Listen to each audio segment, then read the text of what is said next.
Hər gün bunu istifadə etsək, bədənimizdəki bütün iltihab yavaş-yavaş yox olacaq. Bu sirri çox az adam bilir. Söhbət sadə bir bitki reyhan qurusundan gedir. Qurudulmuş reyhan çayı bədənimizdəki qazı, şişkinliyi və hətta stressi belə əridir. Elə bil bədəni içəridən təmizləyən bir süpürgə kimidir. Dəyərli izləyicilər, videoların analitikasına baxanda çox az adamın abunə olduğunu görürəm. Bizə dəstək olmaq üçün videoya abunə olub bildirimləri açmağı unutmayın.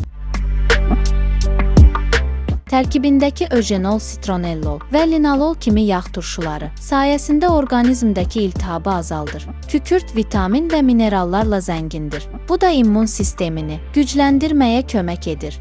Sakitləşdirici təsirə malikdir. Sinir sistemini tarazlaşdırır, yuxunu yaxşılaşdırır və yuxusuzluğa qarşı müsbət təsir göstərir. Qan şəkərini tənzimləyir və qan təzyiqinin aşağı düşməsinə kömək edir. Quru reyhan qan dövranını yaxşılaşdırır, ürək və damar xəstəliklərinə qarşı qoruyucu təsir göstərir. Qurudulmuş reyhan mədə-bağırsaq sisteminin fəaliyyətini tənzimləyir. Qaz və şişkinlik kimi narahatlıqları azaldır. İshala qarşı faydalıdır. Aparılan bəzi araşdırmalara görə qurudulmuş reyhan xərçəng hüceyrələrinin çoxalmasını ləngidən təbii birləşmələr ehtiva edir. Qurudulmuş reyhan təbii, ağrıkəsici xüsusiyyətlərə malikdir. Baş ağrısı və miqren kimi narahatlıqlara qarşı faydalıdır. Yara və ağız yaralarının daha sürətli sağalmasına kömək edir. Qurudulmuş reyhan böyrək daşlarının atılmasına və böyrək fəaliyyətinin yaxşılaşmasına müsbət təsir göstərir.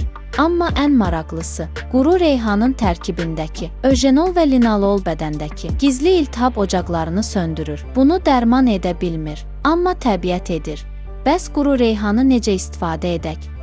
Qaynadıb çay kimi içmək ən yaygın üsuldur. İçdiyin hər fincan damarlarını rahatladır, təzyiqi tənzimləyir, ürəyə güc verir.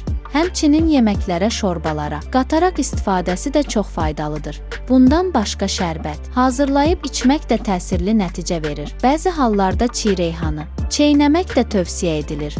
Faydalı məlumatlar üçün mənim kanalıma abunə olub bəyənməyi unutmayın.